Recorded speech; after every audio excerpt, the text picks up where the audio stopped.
Hello? Yes, Dante Wiggins. Yep, this is me. Floyd Brown, this is a Regiment Boxing exclusive. We're going to just jump right into this, man. We want to know what the whole buzz is. How did this whole thing start? With somebody saying that you pulled out of a fight with Kevin Cobbs, we want to know where did this come from and where is it going? I think it was going to be f***ing somebody else. It came from a bunch of lies. These dudes are f***ing nobodies. I've never heard of them. After my fight, you gave me an interview and said, who I want to fight. I said, anybody. Never heard of this dude. Just turned pro. He knocked out somebody that didn't want to fight me. And he sent me a Facebook request with some about I'm scared to fight him. Now I tell him I want to fight him, he's the Vermont bully. I never heard of nobody tough coming from Vermont, so how the is he a bully? He's not beating me. Then Keith Kozlin gets on the page, so like, yeah, beat him, Kevin. Kozlin, you got beat the same night I won.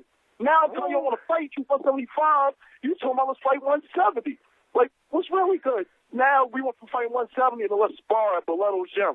This is an interview to show you stop being and let's fight anywhere, anytime. I told this dude, Kevin, I'll put $500 on myself. Let's fight. He said he's not fighting for the money. What f***ing athlete don't go in the sport for money? That is so stupid. In a street fight, dummy.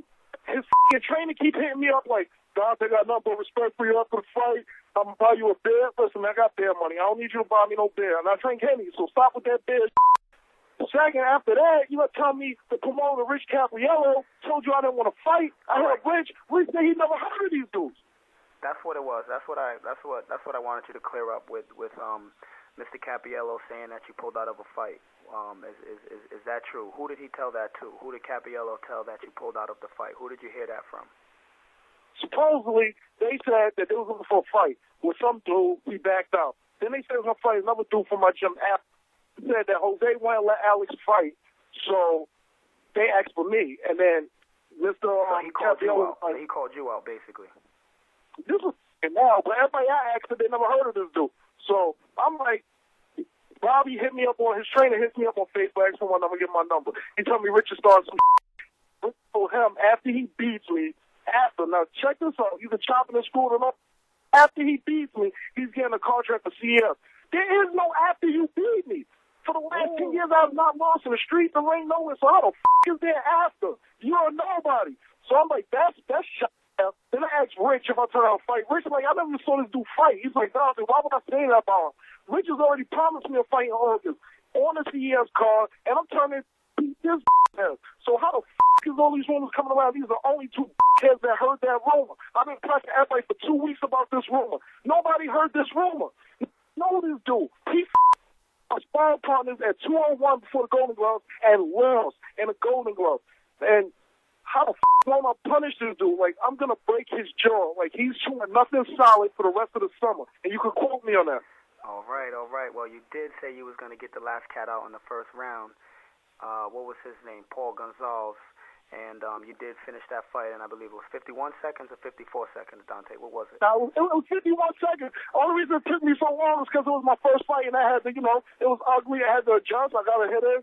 I mean, I would have liked it to be prettier than it was, but, it was an ugly fight. I give a big shout out to Paul because he wasn't like these other dudes doing this behind the scenes, talking around the back. He took the fight. He showed up. And we fought. This dude is doing a lot of talking, and nobody heard of him. Nobody heard of him. And I'm going to tell him again. I'm going to say it 1,000,000 times. Nobody heard of you. You punch him. Matter of fact, let me clear this up. Because I've seen his Facebook. All he's doing is showing pictures of he got a six-pack, and he's talking about I'm fat. A six-pack is not never. No day in the world is a six-pack going to beat him. I'm going to break his ribs. Tell him if he's standing in front of me. Matter of fact, let me quote something that me and him talking about. I told him, let's make it fun, toe-to-toe, and don't hold me. He said, no, I'm not going to stand toe-to-toe with you. I'm going to teach you a boxing lesson. So this is already letting it be known that he's going to run in a fight. So how exciting is this going to be? All right, well, what is the buzz between, if this fight does happen, is it going to be a Jimmy Birchfield thing? Because I'm hearing another name being thrown in, Danny Sheehan. And I don't know what his promotional firm is, but if this fight is going to build the buzz the way we anticipated doing it, I believe there should be some type of bidding war. So who are y'all entertaining doing this fight with, Jimmy Birchfield or Danny Sheehan? And who is Danny Sheehan, and what part does he play in this whole thing? Honestly speaking, I don't even know who Danny Sheehan is. I got his number from trainer saying that he wanted to put the fight on it on August 26th in Lions Den Boxing Gym, and I have no problem with it.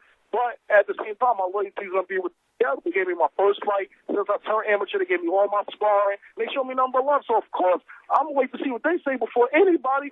But, Danny Sheehan, if you want to put the fight on, hey, it's not even about the money at this point. It's about putting on a good show and, you know, move from the...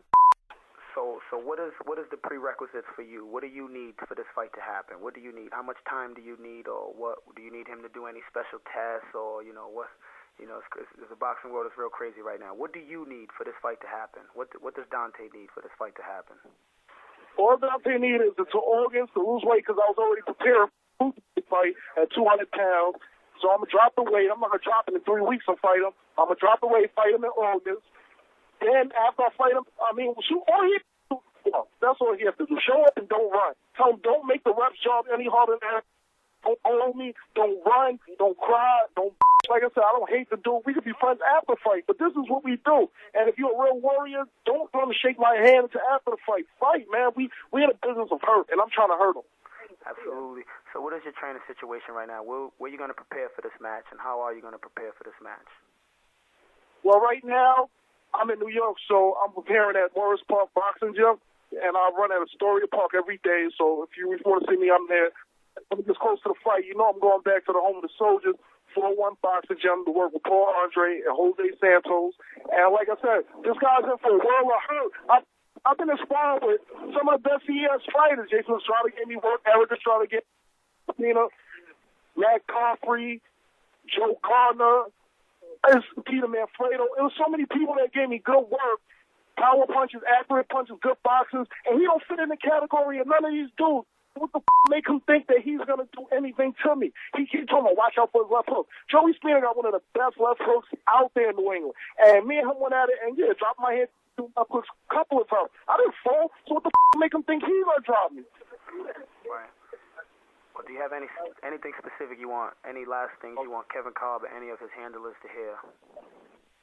I want Kevin Cobb and everybody to buy their ticket, show him to the fight, tell him to bring his own friends so I could spit on him on the way to the ring, so I could beat his so Keith Kozlin to be right there at ringside, so right after that be no second guessing what I could do so he could fight me next. Tell him I got to list these dudes, and tell him I'm surprised if any of these dudes make it past the first round.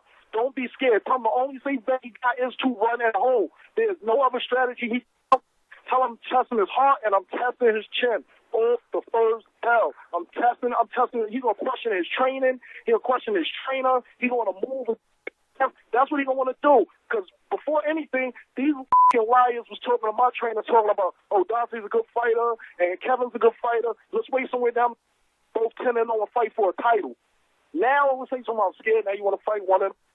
Out your man in two rounds. I stopped my man within the first minute. You do the math. He's not too smart. Come to bet on himself, man. I'm a betting man. That's why I like playing in casinos. Let's make this interesting, man.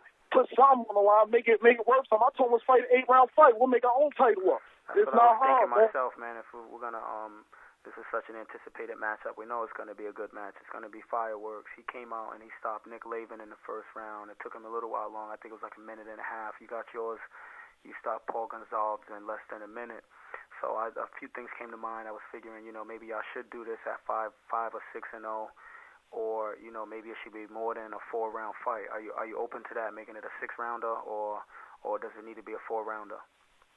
Listen, I asked him for an 8-rounder. So if he's really and is as shape as he say, train as hard as he say, tell him make it an 8-rounder. I'm not scared of an 8-round fight. That's even better, because the longer he's in the ring with me, the more I'm going to accumulate on him, and I'm going to make him second-guess boxing. He's going to be a UFC fight after fighting me, because he's going to want to grab and hold somebody and make him tap, because he know he's not ready. I'm telling you.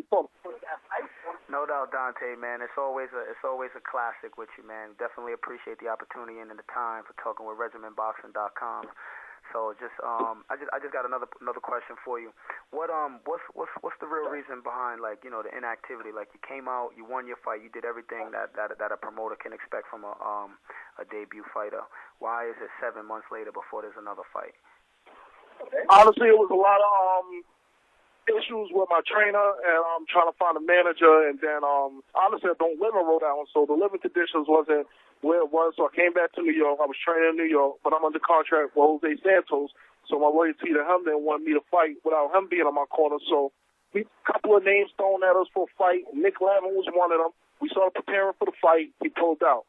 Never heard of Kevin Cobbs, but, you know, everything was rocky at first. Actually came to some kind of agreement. We trying to make this happen, and I'm getting the promoters with it every time I step in that ring. Absolutely, Dante. Definitely appreciate, man, your hard work, your effort, and preparing for your debut. I was around that whole time. I wish you the best of luck with your career, man. We're gonna follow this fight on regimenboxing.com. So everybody tuning in right now, y'all can follow up on this fight at regimenboxing.com. And best of luck to you, brother. You know, keep training hard. Oh, yeah. And anything lastly you want to say to anybody out there? Love you too, God. Yes, I just want to thank Regiment Boxing. You know, you always been there following me and give me the opportunity to talk my and improve my point in the ring. And I didn't want to disappoint you. You know, you ain't have too much to edit last fight, so I don't know, it might be a repeat of last fight. I want to shout out Paul Gonzalez for giving me the opportunity, my pro debut. I want to shout out to everybody in New York that showed me love, everybody in Rhode Island, all the CES fighters. And believe me, after I destroy Kevin Cobbs, Keith Kozlin, I'm knocking you out next. I don't give a f***. I love Gary, but I'm f***ing you up. No doubt, no doubt. All right, my man, train hard, man. So what's the date on the fight, lastly? Right now they told me August 26th. But I was just speaking to Mr. Capriello, and he said they might have an August show, too. So I'm seeing what he's talking about because, like I said, they got a better venue. Exactly. It's a bidding war. So, honestly, anytime in August I'm ready. Like I said, tell Kevin Cobb, don't make no plans for Labor Day because he's not going to enjoy his holiday. Absolutely, my man. All right, Dante. Have a good night, man. Thanks for the interview. You too. Thank you. All right. Peace.